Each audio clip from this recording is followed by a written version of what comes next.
Drinking Bros. Put down the water and grab a fucking drink.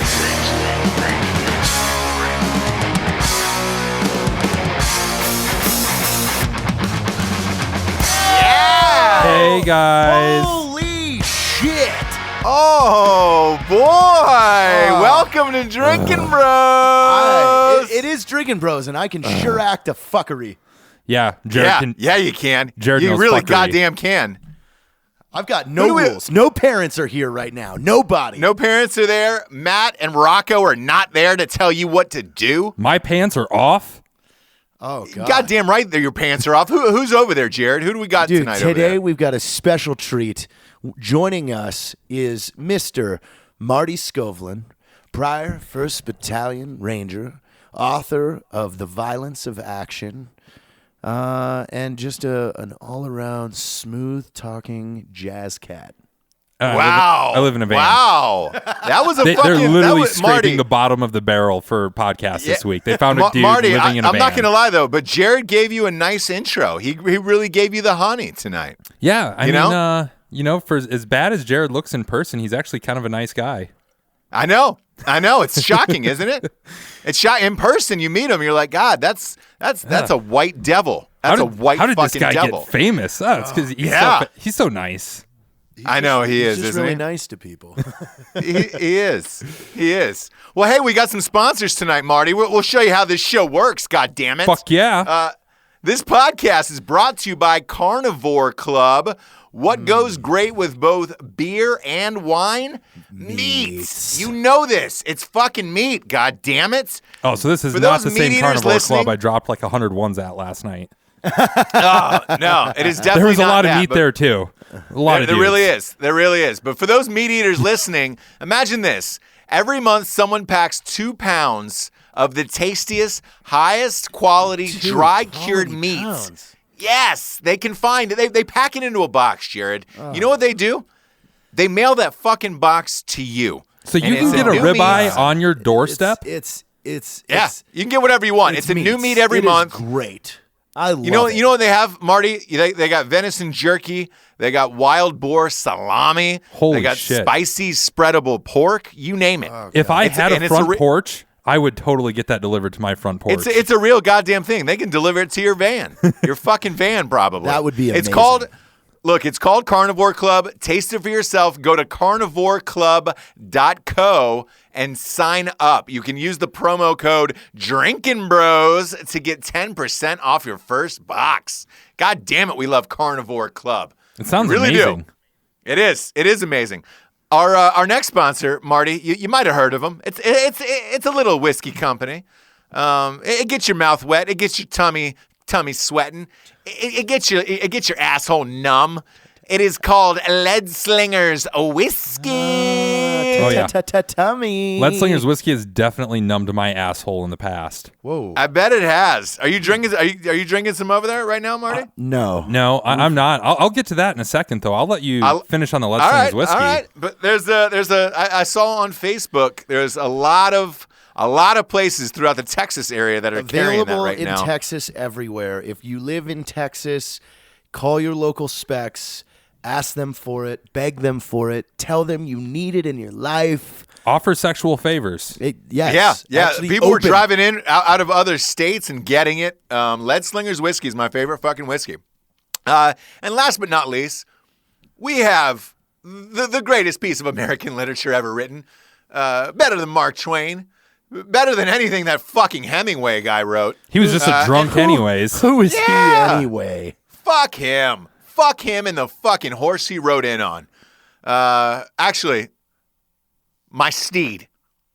Fuck him and the steed he rode in on, because I've got a better steed, and I'm talking about At Night She Cries While He Rides His Steed, a romance novel for dudes. God damn it, it's the greatest book ever. It's available on Amazon, Audible.com. It's everywhere. It's everywhere your delicious. mother doesn't want you to be. It is a delicious novel. I will read an excerpt from a recent cohort of mine who was in the Australian military that said, I quote, "Mate, I have never laughed this hard at text, mate." I think he double mated me.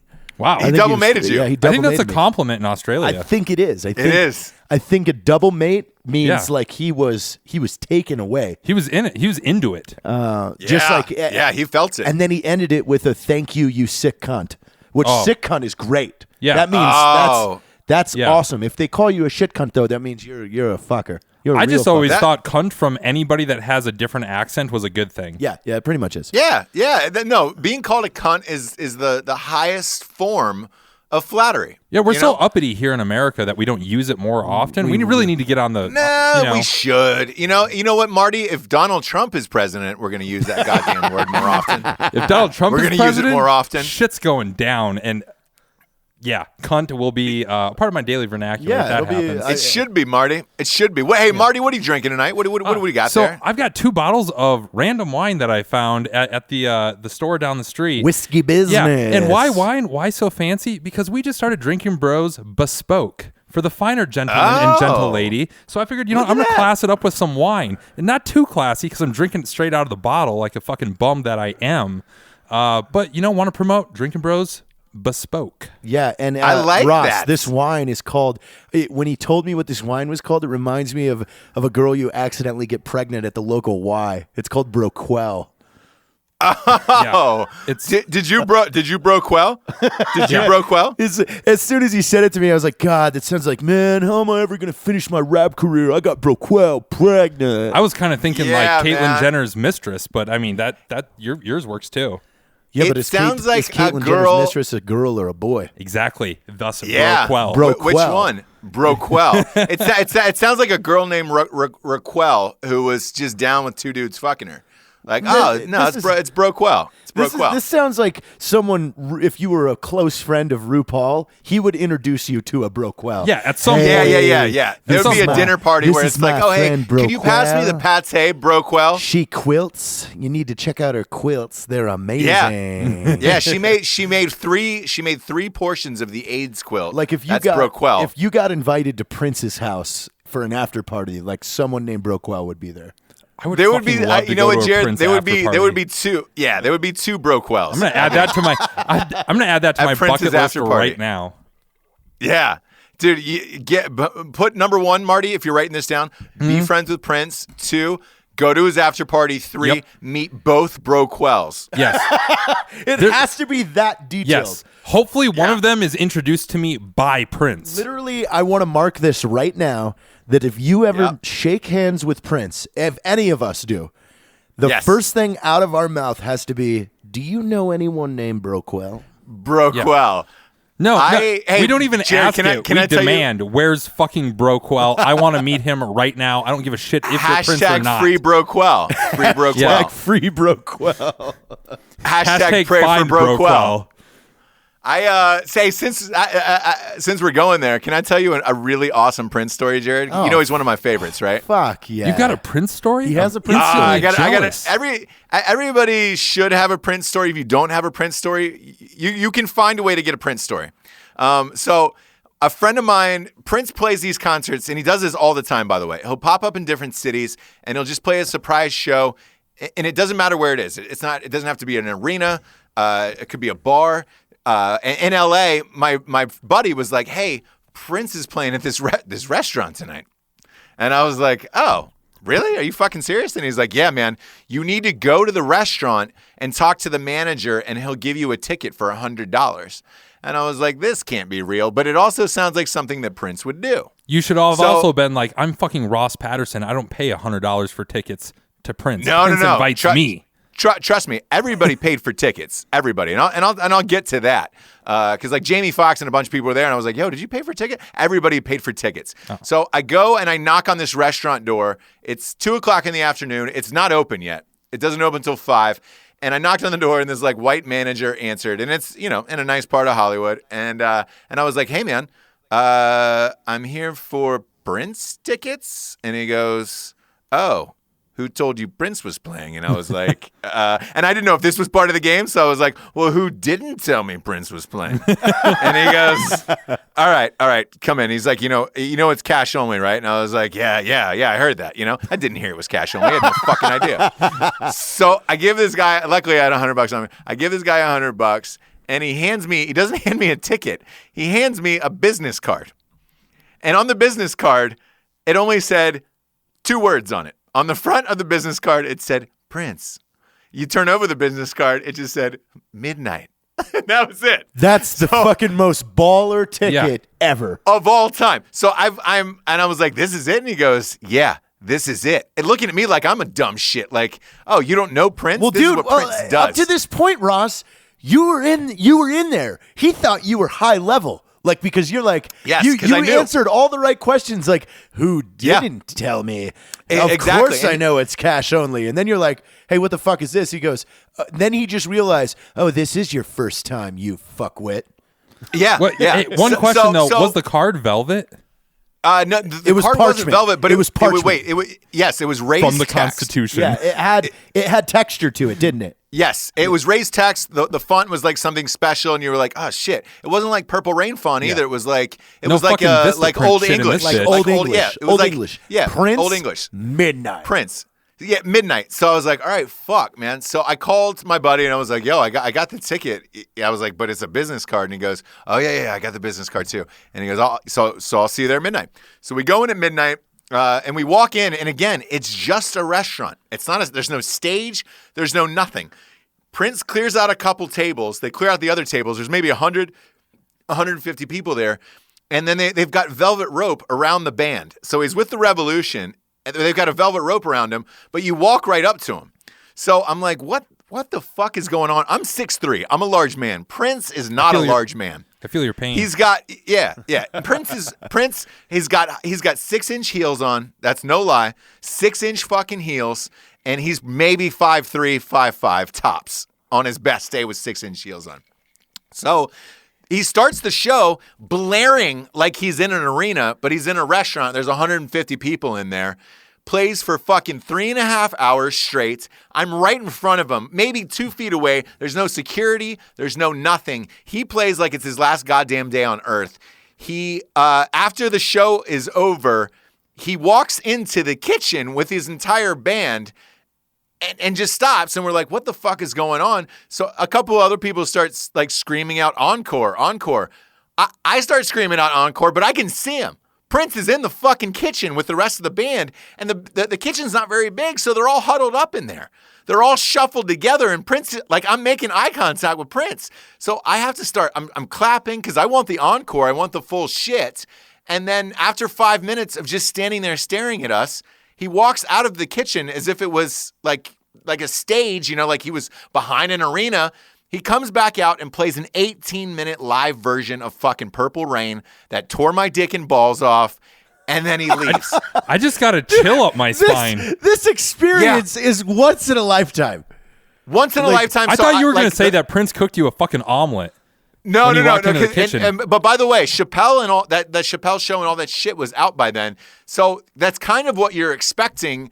You're expecting to get something weird like that, but it was like, man, does it get any weirder than I'm in a restaurant with 150 people listening to Prince right in front of my fucking face? And he plays an 18-minute live version of Purple Rain? Like, what's funny, Ross, is it's like the bigger the act, the more serious they are every time they perform, it seems. Because the best rock concert I've ever been to was the Scorpions, who played for 2.5 hours, and they're 63 years old. And, dude. I think they're 69 years old. Like, they rocked so hard for 2.5 hours, and then I'm super excited to see the fucking starting line in New Jersey. They play 10 songs and fucking peace out. They don't make rockers like they used to. No. Dude, No. fucking That's Kiss. right, starting line. Kiss Kenny. is still touring. Fucking Kiss. They're like 90. yeah, Fuck you, Kenny. So one of the best shows I've been to recently, because I go to, by the way, Jared, you and I share the same love of music. I go to a lot of fucking concerts. I saw Springsteen play for almost 4 hours. God, I've heard that too. He logged in at go. 3:45, and it couldn't even get through half of his hits. And you were just like, God damn, dude. Still, I mean, killing it, sweating like Shaquille O'Neal from the free throw line. Like he, in the fourth quarter, he was just fucking going for it. Where you're just like, God damn it. Like I felt awful about my life. I was like, man, get in that zone. If you get in that zone though, like you don't want to quit. You got a good crowd. You got people feeding you energy. Like, why stop there? Like when we did the live podcast at Vegas, it was like, fuck, let's go for 4 hours. Yeah. Fuck this. Yeah. Like, I mean, it's dude, Springsteen goddamn went for it. And same with Prince. And like, that was the other impressive thing was for 150 people, he didn't have to play for fucking 4 hours, Prince did, but he did it anyways. And you were just like, Jesus, man, like you just love it. And the other part of me was like, did he do it for us? Did he do it for himself? Or did he do it so we would have this story knowing that I'd have a fucking podcast one day with my buddies and then drop this fucking awesome Prince story to the world? I mean, I think on one level I think he did it for you guys because it's kind of the same way. Yeah. Like when we call random people that buy our shirts or when we FaceTime some random guy because his girlfriend wrote in and said it's his birthday, like we're doing that because we're so goddamn happy someone asked us to do that. It's like we're doing it for them at that point. Let's make this experience so cool that if they wanted it this bad.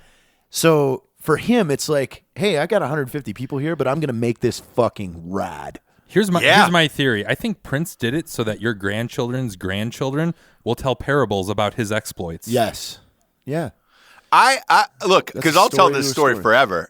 Yeah, I'll tell the story forever. And like, I remember as a kid, my dad taking me to concerts, being like, it was like Guns N' Roses or something he took me to, and he was just like, he was like, this fucking band will never last. They're not the Rolling Stones. One, they're doing Coachella this year, which is hilarious. So they did last, Dad, so fuck you. Two, the Rolling Stones lasted 90 times longer, though, and they're still playing. I saw the Stones last summer, and they played a 2.5 hour show. So, they don't make rockers like they used to. Those guys got don't. fucking endurance. Everybody's a pussy nowadays. It's like, dude, He's so right.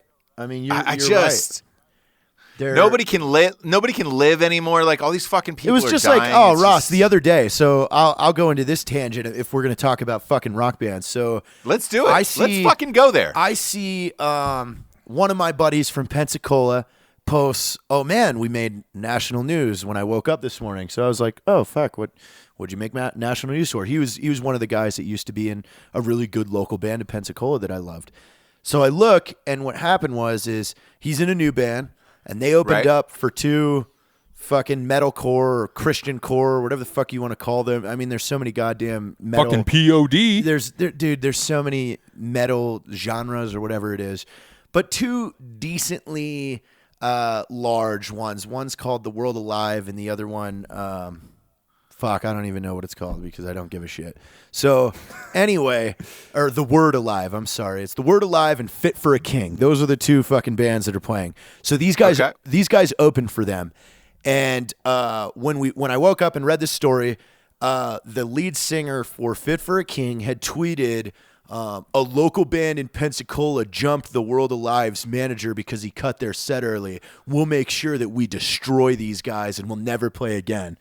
So I'm like, okay, first off, I know these guys, and I know there's no way they just jump some dude out the back of the Handlebar, which is the bar that everybody has these shows at. And even then, the Handlebar barely holds like 80 people. So you couldn't have been, you weren't playing the fucking Civic Center, guys. Like, yeah. So, yeah.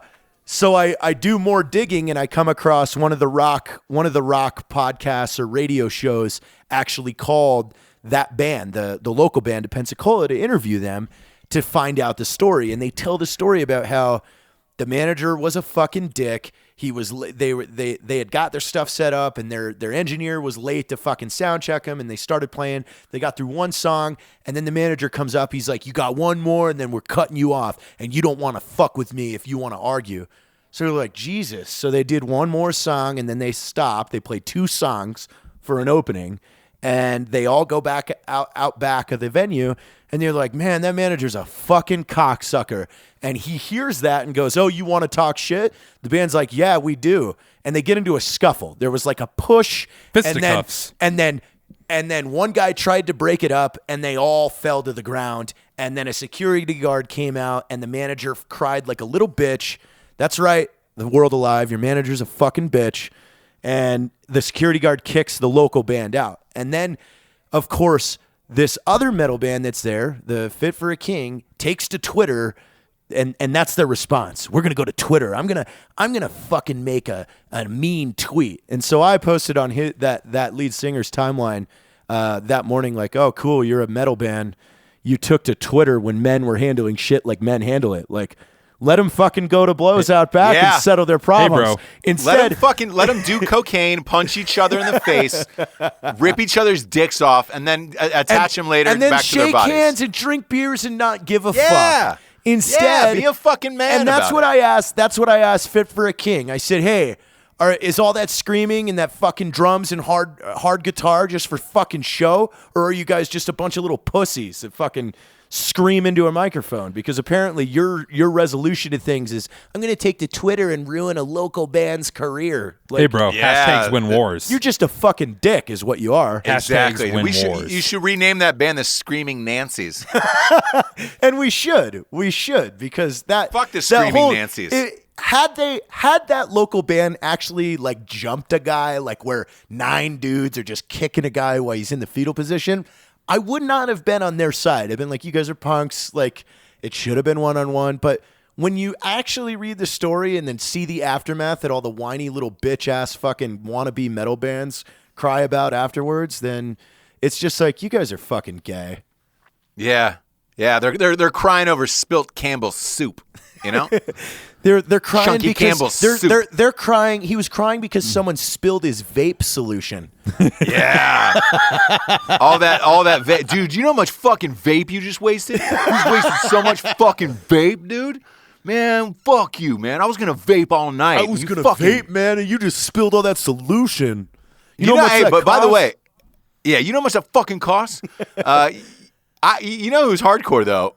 Can we get into Marty's story? Marty, you've got a crazy fucking story. Like, you live a punk rock life. Like a real one in real life. You Like, live just like these bands do, bro. Yeah. You live in a van, right? Yeah, I literally live in a 1996 white Ford Econoline Clubwagon XLT. Whoa! Are That's you the fucking- make, model, that's real and life. the fucking titties? I won't bore Yeah. you with the VIN number unless you want me to. No, I don't Give really us know. the that. first No, I three. mean, look, Give us you the should- first I don't three. even know. I don't even know. Give us the first 3 of the VIN. Then we know you're serious, Marty. You son of a bitch.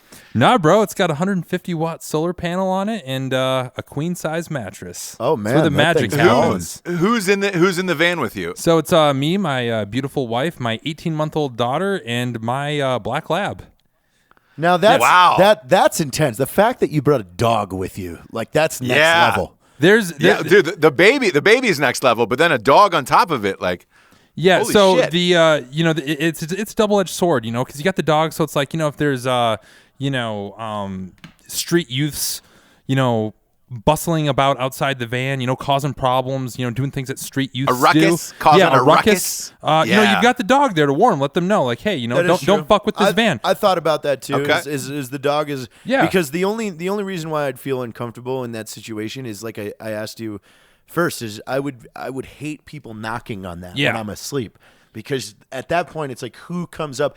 There's only 2 people that come up and knock on a van at night. And that's either a cop asking you to move or somebody that wants to fuck your shit up. Yeah, like literally a rapist. Yeah. Like, yep. No, but it's a double-edged sword, though, because, you throw a dog into the mix, and what I've discovered so far is I added a second living, breathing thing that can also diarrhea all over the inside of my van, Oh, in addition to my toddler. Yeah, you did. Yeah, you did. So, and that's happened. That has happened. So, as glamorous as living out of a van sounds, there's some rough days too. The brown walls of Marty Skovlund. You know what, Marty? I'm going to stop you right there because one, it doesn't sound glamorous whatsoever. It really but doesn't. 2, I said that as exaggerative as I possibly could. no, you're definitely you weren't glamoring that up any. But 2, I'm really fucking interested in this. First of all, I get a shit ton of questions now. Yeah, man. Well, that I think dropped. Ross, we should start. But no, in a great way. Now that you just dropped this hammer, because I think a lot of people have said, "Fuck, man, you know what I'd really like to do? Just pick up my fucking van and then just go live my life wherever I want to do." What made you decide to want to do this? First of all, So it was actually my wife's idea. A lot of, I've kind of got a past of doing, kind of some crazy adventurous stuff. And I think a lot of people thought that this was going to be my idea. It was actually my wife's idea. She wanted to do this, and I'm not one to turn down a good adventure. So this was last, I think, June, July that she brought this up and gave us a couple months to plan, and we took off in September. And, we're only going to do it for a year, but like I said, I'm not one to turn down a good adventure. And I think for my wife, she wanted to change a pace. She'd, been with me through 4 out of 5 deployments and then the ups and downs of starting a small business. And I think she was ready to go out there and have her own adventure and do something crazy and kind of take a break from the everyday curmudgeon. And that's what I wanted to get into, Ross, is Marty, this isn't out of like sustenance. You guys chose to do this. And what is your past in business? Jared, by the way, this is what makes it cool is that you decided to do this. Yeah. Some people don't have a fucking this is their life, but it's like you've decided to do it. I follow you on Facebook. You post amazing pictures. Thank you. From all over the country. And so Jared, go ahead, because I really want to get into this story. I wanted him to get into the backstory of what financially set you up to be able to just buy the van, outfit it, and say, hey, let's take to... Because you said the whole goal of this is to let your daughter see all 50 states before she's 3 years old. Yeah, 2 years old. 2 years old. Yeah. No. So I ran a company called Blackside Concepts. It started while I was still in the military. It did well enough in its first year that I got out of the military and did that for about 3 years. Started about 6 different sub brands underneath that. Some people might know the Havoc Journal. And that's one of them. And so ended up walking away from that last summer. I've also got a few books out and stuff. You sold it, though. You sold it. Yeah, absolutely. Yeah. It was a success, I think. I think most people view it as anybody, a success. Anybody that starts a business and then can sell it, especially when you started a business with no debt. Yeah. Like you weren't. Absolutely. Yeah. I started this thing with $600 when I was a staff sergeant in the Army. Bought the web domain and the LLC paperwork and, fucking did it from there. So, and I'm not like the greatest thing that ever happened to business, far from it. But, if it means I can take a year off to go travel with my wife and my family and, show my daughter all these different things that she won't remember. You were one of it. There's a lot of pictures. You were one of We Are the Mighty's veterans. Yeah, they did the 25 influential veterans. Yeah, which I was very humbled over. I mean, but still, it's you are one of those guys that within the last 2-3 years got to walk away from a military career, even though you had double-digit years. Yeah, well, 8. I had 8 years in. I was a staff sergeant. That's a career. Yeah, and you walked away because your business was successful, and you still, you have influenced a lot of people. And, not to go too far off topic here of the van thing, but I think that's the big thing is I hope that, when they see stuff that I've done, stuff that you, Matt, fucking Evan Hafer, that, all these guys that are getting out there and getting into business, like, man, if you're a fucking veteran, and you want to run a business, you have no excuse not to. And you've got all these great guys that you can reach out to as far as like, hey, how do I fucking do this? I know Jared and Matt and you guys are constantly helping out dudes who want to get their foot in the door, and it's a fucking great way to go. Anyone that's prepared to do it the right way, we're open for it all. Exactly. Absolutely. And Marty, your books have done really well, right? So I've got 2 books out. The first one I wrote under pen name because I was still in the military. That one was published through St. Martin's Press. It's called the Ranger Knowledge Book. It's kind of a study guide for people. And then the second one I did under the publishing company we started called Blackside Publishing, and that was called Violence of Action: The Untold Stories of the 75th Ranger Regiment in the War on Terror. And that one I think did a lot better than the first one. But and Matt Best himself wrote the of forward. Drinkin Pros podcast wrote the forward of that book. So if that's you are fantastic. a listener and you did not know any of that, by all means, go search out check it out. Violence of Action. Yeah, hey, you know what's really funny, Marty, is obviously myself being a world famous author. At night she cries while he rides his steed. Every time it gets typed into Amazon and it says, "Oh, people who've bought this have bought this," it's your books. Really? Yeah. Fucking did not know that, dude. Does that mean I can somehow talk you into a signed copy of your book? I'll show you mine if you show me yours. I will definitely show you mine. I think everybody in the goddamn free world has seen mine. But for sure. But I know that it's doing well, and your books are really popular. This is great to hear. Yeah. I mean, it's an amazing story again, because I think this is something, something we all wish we could do, is just take a year off and see the country, do whatever we want. But look, financially, a lot of people can't, or you're stuck in life or whatever. The fact that your wife was cool with this, is unbelievable. She must be the greatest woman on the face of the planet. The fact that she's leading the charge helps, though, too, because I was talking to Marty about this today. Like, I feel that if you had to talk someone into this idea, it wouldn't work. Oh, they because hated that would mean every step of that the would way. mean that every time something went awry, that means every time the van broke down, every time it was raining and there wasn't a bathroom or something like that, like it would be your fault. A shower. But the whole thing hinges on the fact that it was her idea.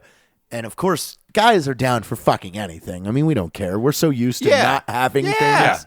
It's like, oh, yeah, fuck it. Whatever. Yeah, cool. Yeah, always down for an adventure. Yeah, and that's the whole thing. They're definitely, and that's why I say, like, yeah, it does sound cool. And there are definitely cool aspects to it. Like, I have gotten to see some amazing things so far, Yeah, Marty, what's the coolest shit you've seen then? Man. Like, 'cause I on Facebook, I've seen a lot of amazing pictures. Like, it looked like you were at the Grand Canyon maybe once. Or... So we were talking about this morning as well, is there are a lot of things that pictures don't do it justice ever in this country. And then there are a lot of things that are overhyped that you're kind of disappointed when you actually see them. And he's going to all of them.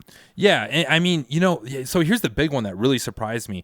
I fucking... Louisiana was one of the few states that I had never been to. And I honestly wasn't really honestly that disappointed about the whole thing. Didn't really care that I hadn't seen it because I'd never heard a good thing about Louisiana. Dude, sure. I was pretty fucking impressed with Louisiana. And maybe it's because I went through when it was a kind of a nice temperate time, not too humid or anything like that. I don't know. But dude, it's a fucking beautiful state. I enjoyed New Orleans. Like, it completely surprised me. Here's I have the exact same Louisiana story, by the way. I was always tepid when it was like, oh, let's go party in Louisiana. Let's go figure it out. I was like, man, everybody said it is hotter than devil's dick there. Like, don't go to Louisiana. And especially New Orleans, they were like, oh, it smells like trash. It smells like garbage. I've gone, I think 4 times now. 3 times have been in absolute perfect settings where it was 70 degrees, no trash in the streets. And I thought New Orleans was one of the best, greatest cities I've been to. The food was amazing. The drinks were amazing. And then I went one time in the dead of July. It was hotter than the devil's dick. And it was awful. There were trash in the streets. Everywhere. You could, it was in my clothes. I think that's everywhere in the deep south. Is like the summertime. It just gets fucking disgusting. And I lived in Georgia for 5 years. It smells like 10,000 taints. Yeah, it smells like 10,000 taints. The humidity that wafts off of your taint hair is the deep south in July. And if you shave your taint hair, it's just going to drip down into your boxers and jeans. And then it's like, oh my God, did he sit in a fucking cup of water? Like, what happened? No, it's my taint sweat. I'm sorry. Yeah. I'm sorry, that's my taint sweat. It's a problem. Yeah, TS if you live in the is south, a big problem. You know about the taint sweat. Everybody knows about the TS. Everybody. But yeah, I've got the same Louisiana story. It depends on when you go, but it can be like one of the best times, one of the most beautiful states you've seen. And what else is on that list for you? Yeah, so one of the ones that I think completely met my very low expectations was Arkansas. Fuck you, Arkansas. Fuck you. Fuck you. Don't like Marty, Arkansas. You know what? And if you're from Arkansas, you know what? Maybe you're okay as an individual, but as a fucking state, fuck you. Marty, down there. Fuck you, Arkansas. Me and you are 2 for 2 tonight. I've been to Arkansas as well, and I think that was the worst state that I've been to in the country by far. Yeah, like can we trade fucking Arkansas for Puerto Rico? We can. Like the Virgin Islands. I don't know. Like fucking, is there tradesies we can do? No, I don't know. Because I went to Arkansas on accident. This is the best way to go to Arkansas. I was there for a Dave Matthews concert in Memphis, and I drove too far. I drove too far. I went into Little Rock, and then I had to stay in Little Rock because all the hotels are sold out. So I had to stay in Arkansas. That was real fucked up. I was sweating at night, which any state you're in, you're sweating at night. Sweating at night, God, it's too much. Ross, it's too fucking much. I'll tell you right now, I've done a JRTC rotation in August. Yeah, Leesville. Where at? That's Leesville, Louisiana. Yep. We're in the bog. Where it you're is in 100 degrees. It's 130% humidity. It rains every day, and there's mud up to your ankles, and there's mosquitoes everywhere.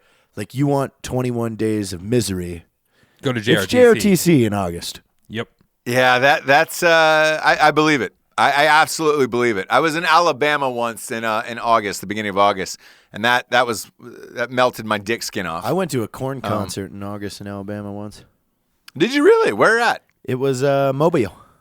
Mobile. Oh, Yeah, it was a big fest. fan. It was a very famous festival. I don't big know what it was fan. called, but we were like front row. It was great. That's awesome. It was really cool. Corn like slays live. Yeah. By the way, I've never heard anything but good things about Korn Dude, live. I Never mean, been, but I've never heard a bad thing. they go for it. Yeah. They fucking go for it. Dude, Well, it's corn. It's corn. What else, Marty? What do we got? What other states you've been to that you liked? What'd you really like? Did you see the Aurora Borealis in like Alaska? Anything cool like that? I haven't been to Alaska yet. It's on the Is that itinerary. It's not last, but it's on the itinerary. We did though see the Northern Lights in Minnesota though, right outside of Detroit Lakes, Minnesota. Minnesota. That was really cool. I would say one of the states that I actually really really enjoyed was North Carolina. Speaking of things, Yeah, really? I live Yeah. here. It's my home state. Yeah. It's where I'm broadcasting from right now. yeah, I really enjoyed North Carolina, and I'd been there a few times. Where did you come before. to in North Carolina, by the way? I came down the Blue Ridge Parkway, got off at Asheville, and then came up to Durham, and then from Durham over to Myrtle Beach, and then we drove south down the coast from there. So I got a pretty good. Gorgeous, isn't it? Gorgeous. Yeah, I really like North. And the only time I'd been there before was to go to Fort Bragg. All I'd seen is Vietnam, and so I didn't have. I knew that there was more to offer in North Carolina, but I hadn't seen it, so I was very ambivalent about North Carolina. Dude, I'm a fucking fan Sure. of North Carolina now. I liked Yeah. it. They're Great state. a little bit on the hipster side in Nashville, but it was all right. They had some- Asheville is hipster central, though. Yeah, it's very I mean, that's granola. where Yeah. everybody Yeah. there owns a djembe and can play the hand drum. And if you start playing a guitar, dudes just show up out of the woodwork with a fucking drum. Yeah, but hey, Oh yeah. I would go back to fucking Durham. Got to special shout out to the Ranger Up guys. They gave me Man, I partied. Yeah, exactly. I partied with the Ranger Up guys in Durham. Great town. I love Durham. Yeah, Had so- a fucking blast there. Committed a felony in Durham. You know what the Who other thing is? doesn't? Fucking here's the other thing, and I'm still here right now because it is that big. Fucking Texas is big. Everybody talks about Texas is big. Texas is big. I came in at Port Arthur, went from Port Arthur to Big Bend National Park, and then up to El Paso where I'm at right now. Dude, Texas Port is big. Arthur to Big Bend is close to 800 miles. Dude, we put some fucking the soles on the bottom of my shoes or Yeah, Texas is that's a big boy state. Yeah. That's a real big boy state. yeah. So What else do you got planned though? Like baseball games, Grand Canyon. yeah, we're definitely doing Hoover Grand Dam. Canyon. We're doing Grand Canyon. Grand Canyon was epic. Grand Canyon is one of those, like we were talking, one of those places where there's a lot of hype about it and you don't know if it's going to live up to the hype. Dude, fucking Grand Canyon. I've been there before. Haven't been there yet on the van trip, but I've been there before. It lives up to the hype if you've ever been. It really does. It really does. It is. I mean, seeing that visually is like, it took a little bit to take. I was just in awe for about 8 minutes. Just like, holy fuck. Like, I can look in all But hey, directions. Jared. To be fair though, you were in awe for 8 minutes at Jimmy John's the other day. When that guy brought out your sandwich, Look, you were in awe. I don't set you foot stopped. into Jimmy John's, Ross. I got the fucking app on my phone. I've got my order saved. I can have a Jimmy John's order done in less than 22 seconds. Jimmy John's Jared, Triple J, dude. By the way, Triple J is stuck. Everybody loves Triple J. No, they don't. Jimmy No John one Jared. likes it. No one wants to Everyone call me that. loves it. They're still looking for another nickname. I heard a couple cool Everyone ones. loves that was Jimmy like John's Jared. JT, the Yellow Dart. That was a cool one. Another guy. Yellow Dart has never been a thing. That's never been a thing. No. once. So, there was a bunch of people that said, "Oh, it would be cool if your nickname was the Yellow Dart." Not who one said that time would be cool? have they said the Yellow Dart. They've said Triple J, Jimmy John's Jared. No, it just didn't stick. Like you guys thought it would stick, but all the like everybody wrote in and they were like, "Man, if your nickname was the Yellow Dart or Buzzsaw, like that would be No cool." one. By the way, anyone listening right now, nobody said Buzzsaw. All of those or people Yellow watch Dart. way too much WWE. They were coming up with nicknames for me. I think the Yellow Dart sounds good. You were not the Yellow Dart. No, you've never been the Yellow Dart. Nobody's called you the Yellow Dart in public. That only works if you're Asian. No, it doesn't. I mean, It works really well if you're Asian, though. Yellow Dart. Super racist. Marty, it could super mean racist, sleek by the way. and Super deadly. racist with It the Yellow means- Dart. It means Yeah. sleek and deadly, like the Yellow Power Ranger, I've who was got- Asian. I've got nothing but love for Asians. Yeah, Is your wife Asian? Marty rides trains. Yeah, I've rode a train or two. Yeah, Hopped a coal train. Yeah. Rode the old Amtrak. Yeah, hey, you know who built those railways? the Marty? Chinaman. The Chinaman. The Chinaman built those railways. No, yeah. It's fun to travel. Like there was this one time I was sitting. So the thing about living in a van, right? Like you don't have a bathroom in the van, so you have to find places to shit. Do you have an end date, by the way, Marty? Is there an end date where you were like, hey, This is like Back to the Future? Mid-September, and at that point, I'm going to go to college. Because I feel like I need to get educated. Yeah. Educated? Where are you going to college? Savannah College of Art and Design, hopefully. It's gorgeous there. Yeah, I'm going to go try to be a film student and learn the trade. I just had a really funny idea. Like, if I was the premier of China, I would just mail Barack Obama an invoice for like $1 billion, and it just said, for railway. We need high-speed trains. And it just says railway. It says invoice has been unpaid since 1895. Like, you owe China $1 billion for your railroad. Don't we already owe them like $1 trillion? Who knows? Yeah, but we owe them. That would be one of those like president to president jokes. Like you would call like. Is this real? Like, oh, no, it ain't real, but I got you good. But Marty, you know who's going to fix all that? China? You know who's going to fix all that, Marty, is President Trump. President Trump's going to fix that. President Trump's going to fix everything that doesn't need to be fixed. Dude, he's got an extra large box of Band-Aids, Ross. Yeah. Like, hey, Marty, do you feel great about America right now? You know what? Doing this van trip, I really do. Except for, you know what? Fucking people in Connecticut and Florida need to learn how to fucking drive. That's the only. But guess what? Florida's full of old people. Yeah, and bad drivers. Hey, Donald Trump's going to make it great again. Okay. Yeah. Like if you felt like less confident about Florida, he's going to make it great again. He's going to make everything great. You know. He just said he's encompassing all of America. All of America. I know he represents all of my viewpoints to a T. Yeah. Everybody's pretty much across the board, according to everything I've read. Hey, have you ever seen Into the Wild? By the way, Marty. So Jared brought this up earlier. I had started watching it, didn't finish it. I need to go back. Do you feel like that's kind of your life right now? I didn't donate all of my things to charity, but actually, I kind of did donate a lot of my stuff to charity. Actually, when we took off on this trip, we sold pretty much everything that wasn't like some sort of sentimental value. Like I didn't sell my fucking Class A's or something like that. So we've got a little bit of stuff in storage, but everything else, like my TV, my fucking PlayStation, our furniture, all that shit, we either sold it or donated it to Goodwill. So we literally have like. Wow, you went all in. He's got a couple really deep drawers in the van, though. Yeah, they literally they're deep. Drawers. They go deep. Yeah.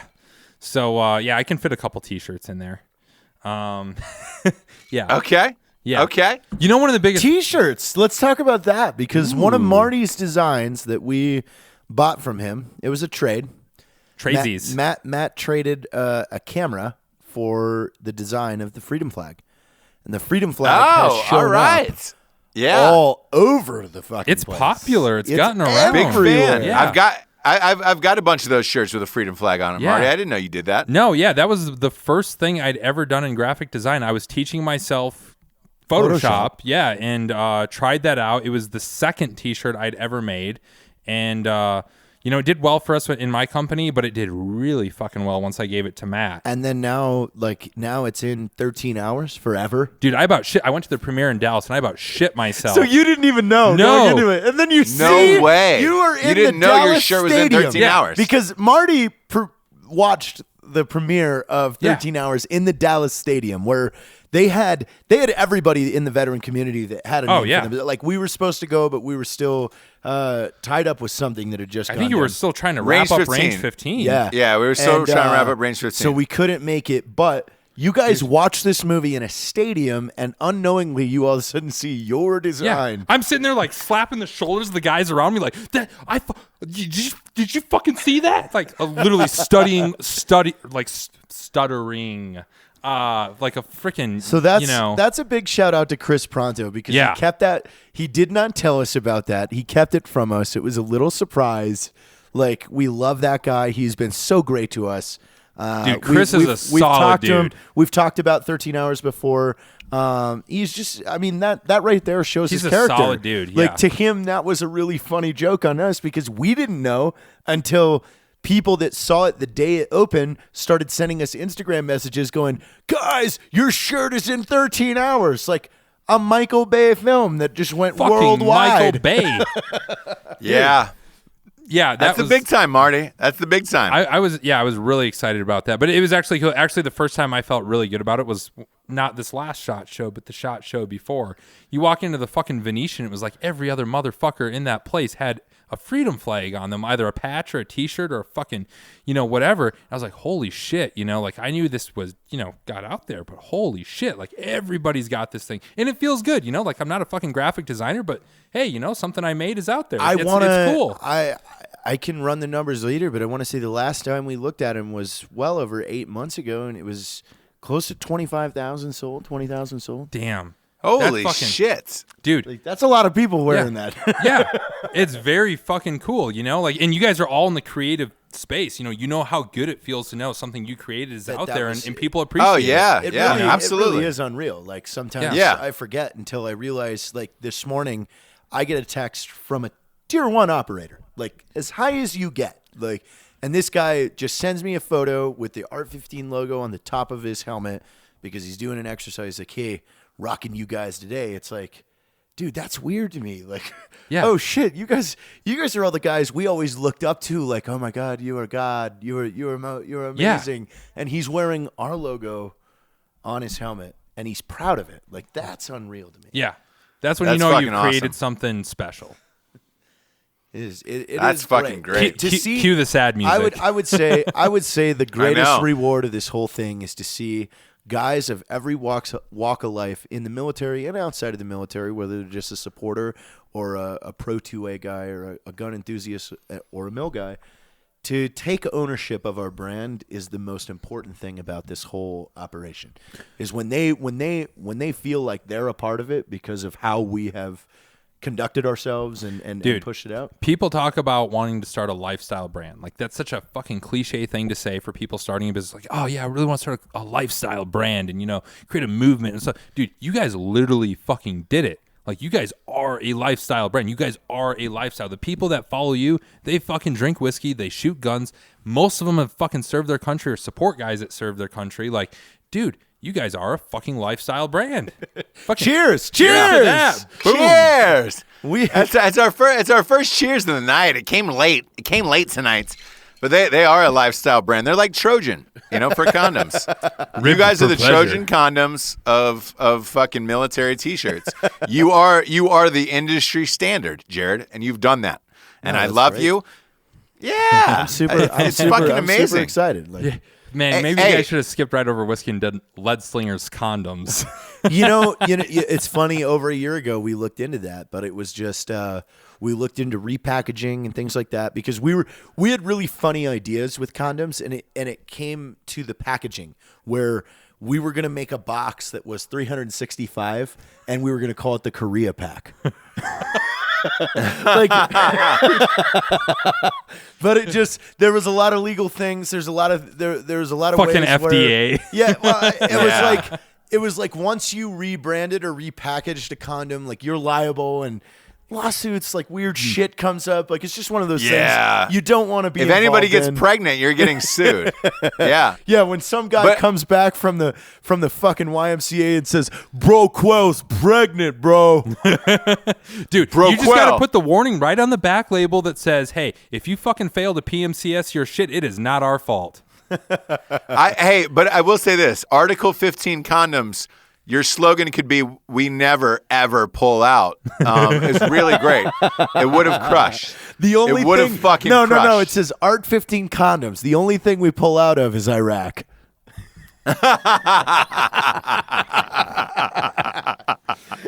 So I'm trying to find a place to shit, and we're on the road. Yes, and it's back like to the shitting. Yeah, where do you shit on the road, Marty? All right, let's get it. It's like you gotta find a place to shit. Yeah, so by the way, I almost shit my pants on a beach on the fucking Gulf Coast of Texas the other day. That's a completely different story. But so the art of fucking living van life is you gotta find a place to take a shit. You can pee anywhere as a guy. Every day. Every day you've got to find a place to shit. Yeah, exactly. And so my go-to place lately has been fucking Walmart. And let me tell you why Walmart, okay? Walmart, you've got multiple fucking stalls. And if there's anything I hate is, you got somebody fucking knocking on your door. Yeah. You feel rushed. I would say that's one of my highest pet peeves is someone fucking with me Yeah. while I'm going to the bathroom. And you're just, it's your time, right? You know? Get the Yeah. fuck out. Walmart. It's like the Goonies. It's my time down here. Yeah, You know? Exactly. And so you've got multiple stalls. You know, most Walmarts, they got that fucking Wi-Fi, so I can sit there and watch my Article 15 fucking, little comedic shorts while I'm sitting there on the shitter. And, With no headphones, Ross. He watches them with no headphones in the shitter. Come on, Marty. I make it awkward Come for on, everybody. Marty. Well, so here's God the awkward damn it. thing is I'm sitting next to this dude, and he's and I get into a conversation with him because, why not? And he seemed like a nice guy, and I asked him what he did for a living. He's like, I'm a fucking cannibal. And I was like, literally, like, you fucking eat people? And he was like, yeah, like, that's what I do. And I was like, I feel like that's illegal. He's like, yeah, it's in a gray area. And I'm like, oh, okay. And I was like, so how's the fucking cannibal business going these days? And he's like, well, it's got me kind of down lately. I was like, why is that? He's like, well, my girlfriend, she's been giving me issues. And I was like, oh, why is that? She's like, well, I fucking just dumped her.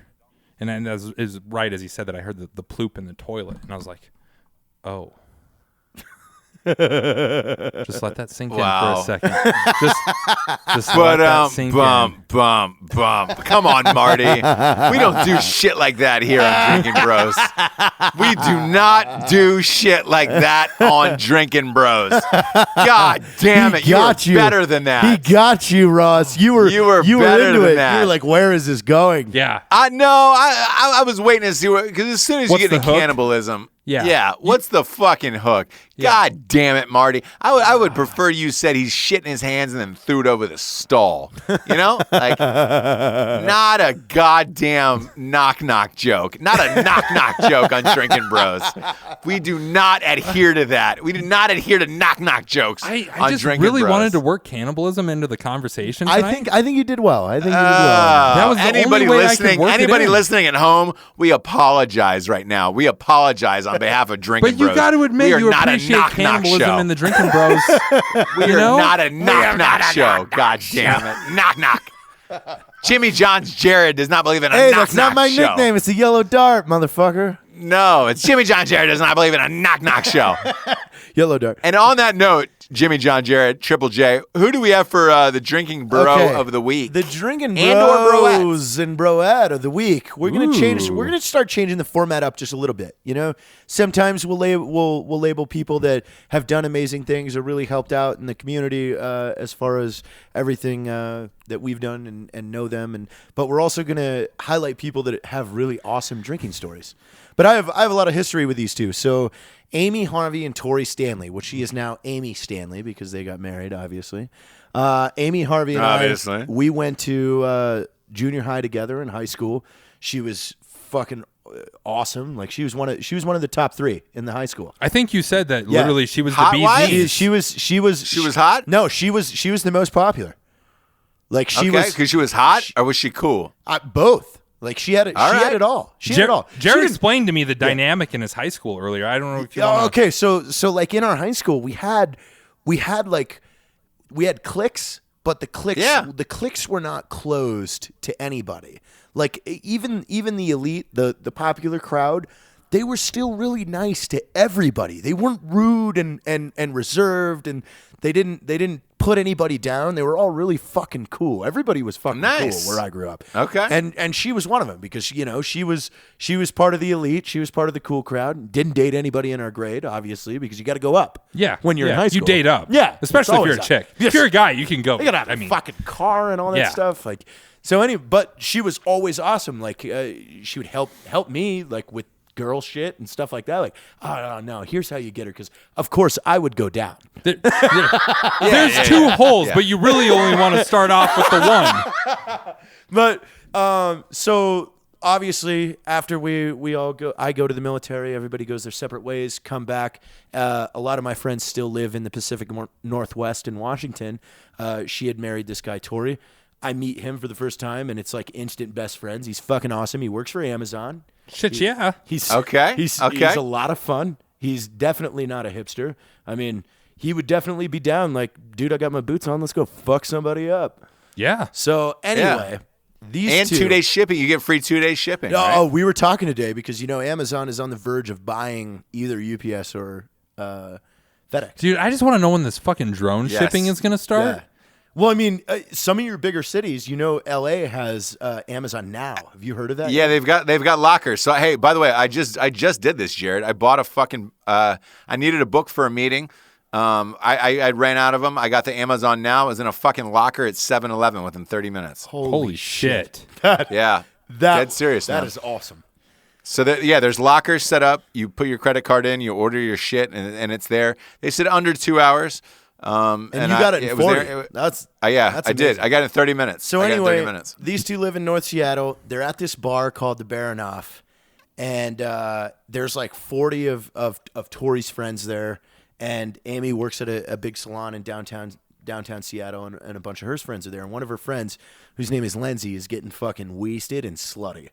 So she says that she's just making out with fucking every one of Tori's friends all night. And it's like, now it's almost like a fun gamble of, all right, who's going to seal the deal with the slutty Lindsay? Yeah, blue balls all around.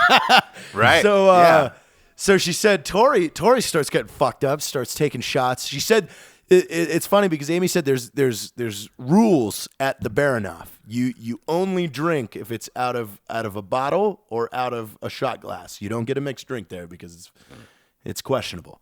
So Sure. So she sees Tori down a few Jameson shots, and then they kind of separate. She said she was dancing, but then Tori comes back up to her and is like, "Hey, slutty Lindsay just tried to make out with me." And Lindsay is one of her coworkers and friends. And, Okay. And Amy just looks at him straight in the eyes and gets evil and is like, "Are you kidding?" And charges her from across the bar, grabs her by the neck, throws her through 2 tables, and pins her by her neck against the wall and starts screaming in her face. And they're that good of friends that was kind of like, she knew that was kind of joking. Slutty Lindsay did, but Tori didn't. So Tori fled the scene because he thought Amy was going to get arrested. Sure. So he didn't know that, Sure. like, she didn't really give a shit. Like, she knew it was like, fuck it, but I'm going to make a scene about it because it's funny. And I want to do this in front of 40 of your friends and show them that I'm fucking crazy. That I'm boss bitch. Yeah. So she slams this chick through 2 tables, pins her against the wall, and screams, "You fucking slut. Are you ready to get beat, bitch?" Everyone freezes in the bar, way. and then they both start laughing and then go and they drink. But Tori's already fucking in the cab out. Like, Wow. So I guess my question for you is, did slutty Lindsay ever fuck anybody at the end of the night? no, I didn't get that story, but from what Amy said is she goes, I don't know if she really tried to make out with Tori or if he just said that, but at this point she goes, I don't even give a shit. It was really fucking funny. I kind of imagine that threw- whole sequence in like this Quentin Tarantino-esque Oh, fucking... dude, I bet it was. Like, I mean- the only thing that would have made it better, fucking Sam Jackson was right there, Amy is scrappy. Like, she can throw down a fist throw like down that. with a bitch. Yeah? Like, yeah. She would. Slutty Lindsay is still out there, by the way. She's still out there living her life. Slutty Do you Lindsay think she's is married? still- Do you think she has a kid? No, Like, how long ago was I think this? Slutty Lindsay's still making out with 40 Amazon employees. Hashtag find on the slutty day. Lindsay. But still, those two, Amy and Tori, you guys are fucking great. You guys are awesome. They travel the world all the time. Their Instagrams are fucking interesting, and that's what I like. I like. Hey, what's the I like Instagram? people- What's the Instagram? I like people that have interesting shit and interesting lives because I like seeing other stuff. I'll give you their Instagram. It's I want to follow Harvey Harvey Amy Harvey Amy. They go all kinds of cool places because I want to say like they take a month off every year and just go do shit. And Amy wears a bunch of cool costumes and shit, and they take cool poses. They recently were in New Zealand, and then look at Tori's hair. He looks like fucking Jesus. Dude, He has flowing hair. It's amazing. and it's a cool picture too. That's the problem with me is I look like a fucking retard in all my pictures. I got great backgrounds, but I look like a retard. He looks fucking awesome. They take good pictures. Yeah. They take good photos. He looks. Yeah. They both look fucking awesome. Yeah, they look fun. If you're gonna travel, you got to look like Jesus, man. You really do. Yeah. You got to look like a fucking. My problem you is I gotta look can't like grow. a young this Jesus. is their wedding right here. Look at this. Look at their wedding outfits. Like, that's fucking amazing. He definitely looks better with the long hair, don't you think? Yeah, The long hair? I I like think the he could long pull hair. off it all. I think he could pull it all off. I mean, my bad, bro. Like I didn't, I'm not trying to drag a bro down, but Hey, Marty, you didn't pull off is that goddamn knock joke you tried to tell. So I'm just on that note, we're gonna wrap it up. This has been another exciting, dick-pleasing episode of Drinkin' Bros. For Jarred Taylor, Ross Patterson. We don't have Rocco. We don't have Matt Best tonight, but we got Marty knock joke fucking they found Skovlund. a fucking hobo and they Marty knock Skovlund. I'll never forget that knock joke. I'll never forget that fucking knock joke. We are out of here. We will see you in a couple days. Drinkin' Bros.